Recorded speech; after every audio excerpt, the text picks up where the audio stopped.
नमस्कार जोहार, मैं अभिषेक आनंद और इस वक्त मैं मौजूद हूँ रांची के मेन रोड स्थित एक दुकान में।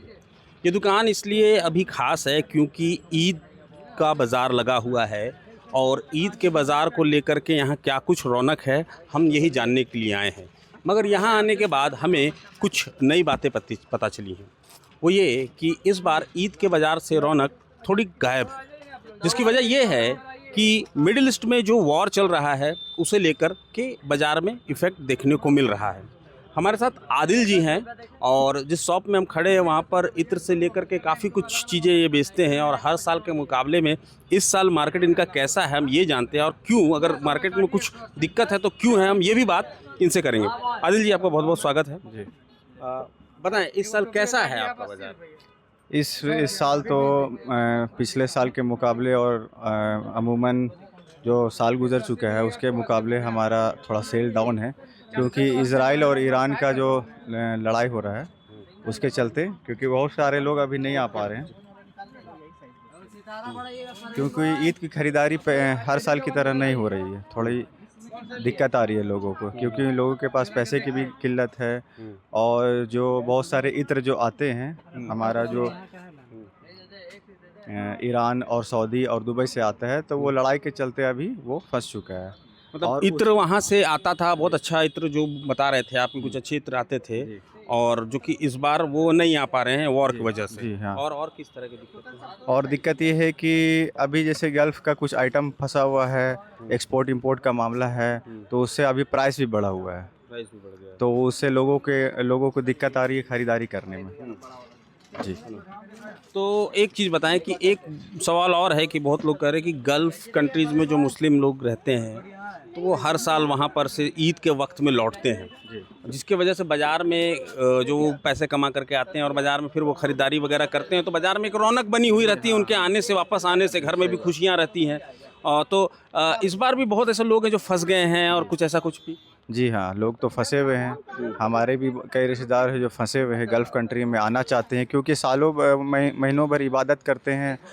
वो कमाने के लिए जाते हैं, अलग-अलग कंट्री में, सऊदी है, ईरान है, कतर है, दुबई है, तो वहाँ आना चाहते हैं वहाँ से, लेकिन अभी इज़राइल और ईरान के वार के चलते फँसे हुए हैं वहाँ, और उनका आना मुश्किल हो चुका है।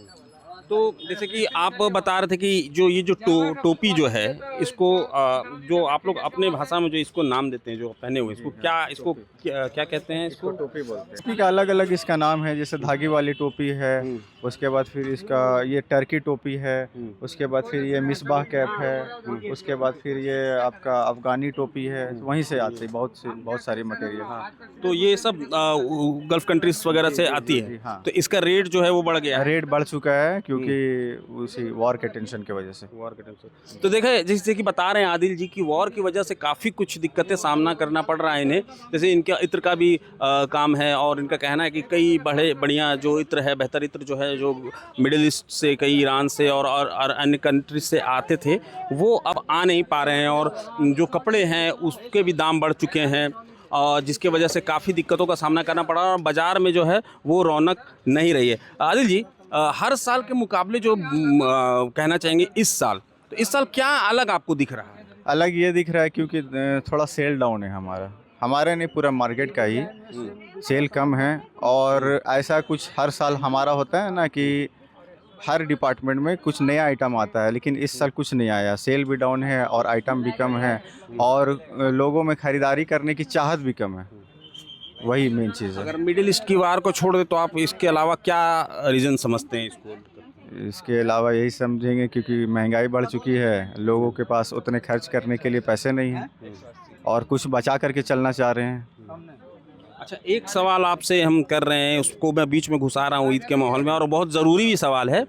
वो ये है कि एलपीजी की किल्लत से हम लोग सब कोई वाकिफ़ हैं, जो हम लोग के सामने समस्या आ रही है, ईद सर पे है और ऐसे में हर घर में पकवान बनना और सब कुछ हो रहा है। तो आप लोग के भी जो मोहल्ले हैं वहाँ पर भी जो सिलेंडर को लेकर के जो चर्चाएं हैं वो क्या हैं, किस तरह से ईद मनेगी, किस तरह से सब काम होगा, कुछ इस पे बताएं, क्या चर्चाएं चल रही हैं? अब ये सिलेंडर का तो मसला सामने आ ही गया है और महंगा भी हो गया है। सबसे मेन अभी ज़रूरी है कि ईद का माहौल है, तो लोगों को सिलेंडर अरेंज करना सबसे ज़्यादा परेशानी हो गया है ख़रीदारी के मुकाबले, क्योंकि अभी सिलेंडर अरेंज करना है। ईद में हर घर में नए नई पकवान बनती है, तो पकवान बनने के लिए गैस की ज़रूरत पड़ती है ना, तो अभी सबको ईज़िली अवेलेबल होना मुश्किल हो जा रहा है जी। तो ये आपने देखा कि एक वॉर ने कितना कुछ रुकवा दिया है। आदिल जी हैं, बता रहे हैं कि हर साल के मुकाबले इस साल धंधा जो है वो वैसा नहीं है, काफ़ी डाउन चल रहा है मार्केट, लोगों के पास पैसे नहीं है, ख़रीदारी नहीं कर रहे। इसके साथ साथ ये भी बता रहे हैं कि मिडिल ईस्ट से आने वाली कई जो सामान है वो महंगे हो चुके हैं और कई सामान आ नहीं रहे हैं हमारे पास, और लोग जो हैं वो भी ख़रीदारी करने में इच्छुक नहीं दिख रहे हैं।